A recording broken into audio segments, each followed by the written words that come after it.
Hello everyone, we are students from the Department of Information Management. My name is Ke Si-yun. My name is Chen Bohua. And we will be presenting a case analysis on Portage Bay and discuss how we can invest in information. Our case could be summarized in our executive summary, and I will proceed with the company's overview. We explored Portage Bay's platform functionalities, and we found that if you want to use Portage Bay's services, you have to start by giving it an inquiry. For example, I could ask it, should I include Goldman Sachs, the company, in my gender-focused ETF and investment theme? And then Portage Bay will give me information from the company's ESG reports and numerical data of ESG metrics, such as the woman in vice president roles, woman in senior talent, etc. And then Portage Bay will also provide the references of these data. So the overall framework is we have an inquiry, and Portage Bay will extract information from its database.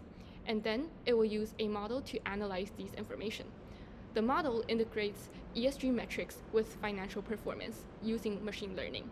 It will rank ESG metrics by the relative importance in terms of its ability to forecast financial performance. With this output, Portage Bay will produce an integrated company ESG portfolio for the client. Now I want to discuss the challenges in making fact-based investment decisions with ESG metrics.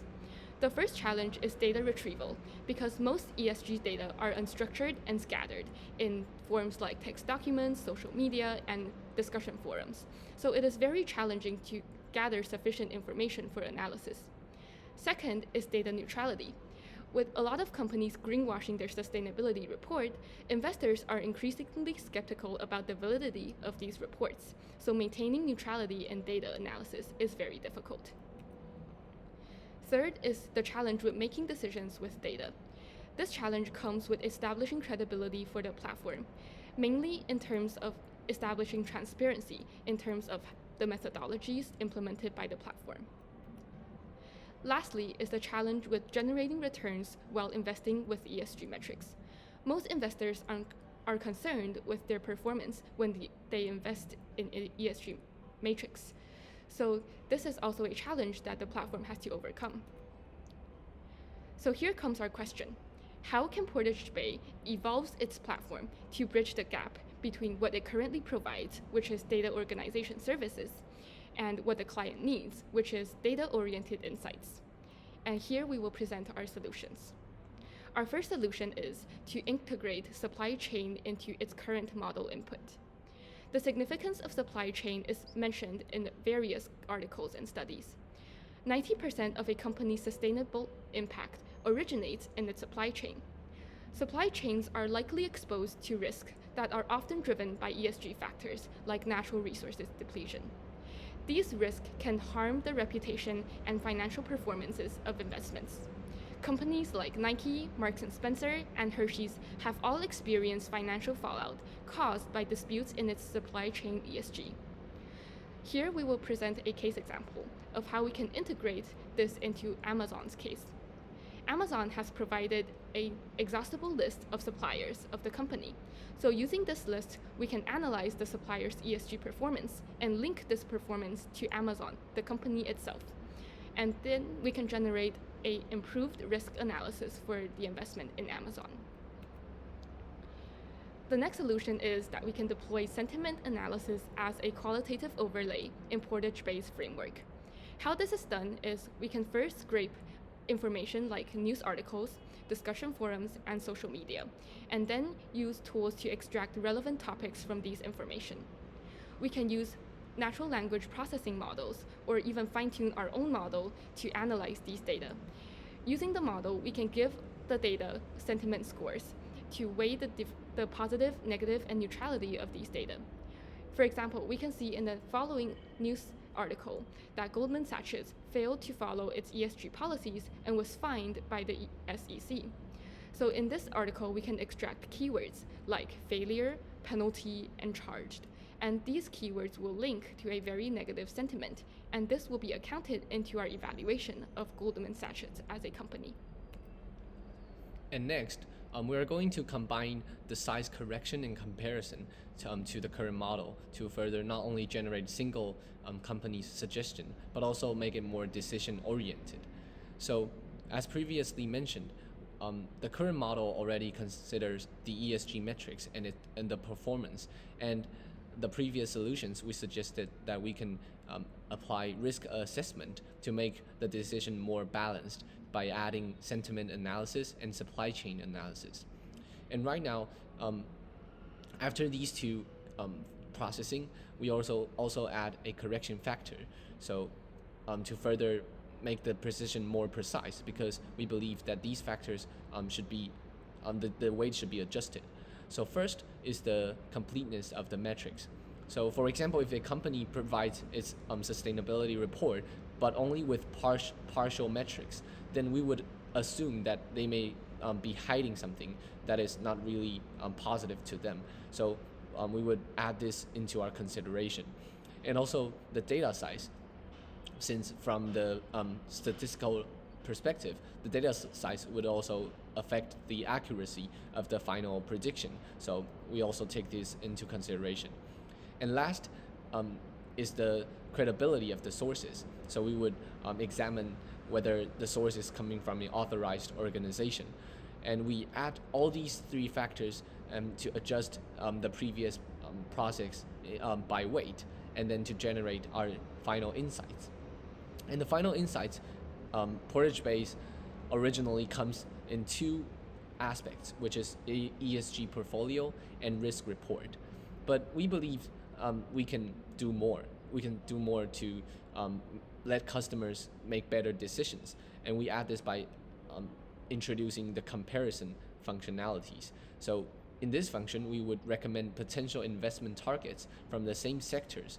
So for example, if we are doing the Goldman Sachs, then instead of just suggesting whether we should put this company into our investment, we would further suggest our customers to other financial companies that is valuable but is ignored by the customer, and to generate maximum outcome. And last is the platform methodologies. Since in the case report, we found out that there is a significant amount of investors that put open information as their top priority when it comes to increasing their investment.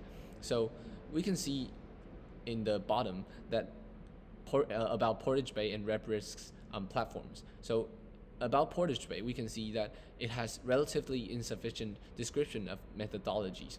Although they have a wide spread of tools, they only have some descriptions and outcomes, but the customers is totally unknown about what is happening behind. While on the other hand, RepRisk provides a detailed and transparent illustration of the whole analyzing process, which could build trust between the company and its customers, because the customers are fully aware of the calculation of the indexes. So now we can see that in this picture, we are adding our solutions to the current Portage-based analysis framework in the different processes to help it make more accurate decisions. And we can further put these into our client analysis mentioned in the case report. So first is about the Amazon.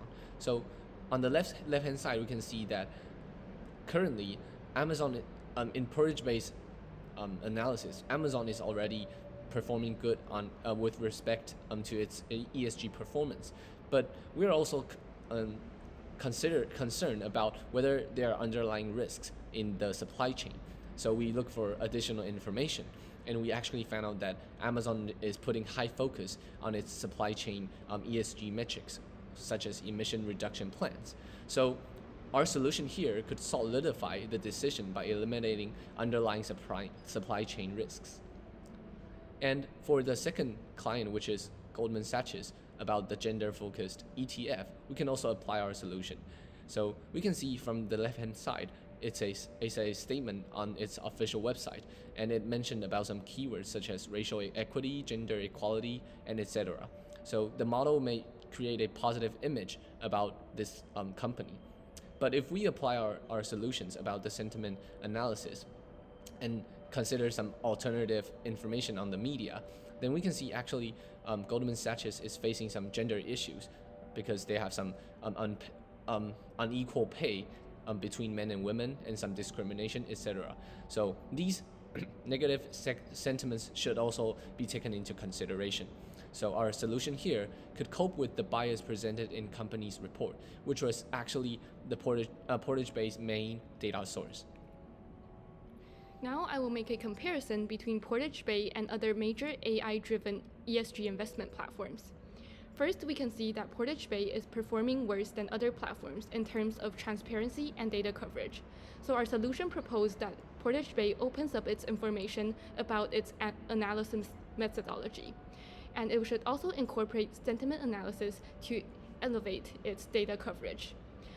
We also found that currently no platform offers the function of integrating supply chain data into their analysis. So we believe that if Portage Bay could provide this service, this could be a competitive advantage against other platforms. Lastly, we can see that other platforms often use expert opinions or human analytics to correct for biases in their analysis. So we will compensate for this by adding a qualitative overlay and also correction factors. Lastly, I will sum up the case by connecting our solutions with the challenges. Portage Bay has currently already solved some challenges in ESG investment, like unstructured data and generating financial return. But to bridge the gap between providing decision-based insights, Portage Bay could apply our proposed framework expansion and further establish market differentiation. That is the end of our case analysis. Thank you for listening.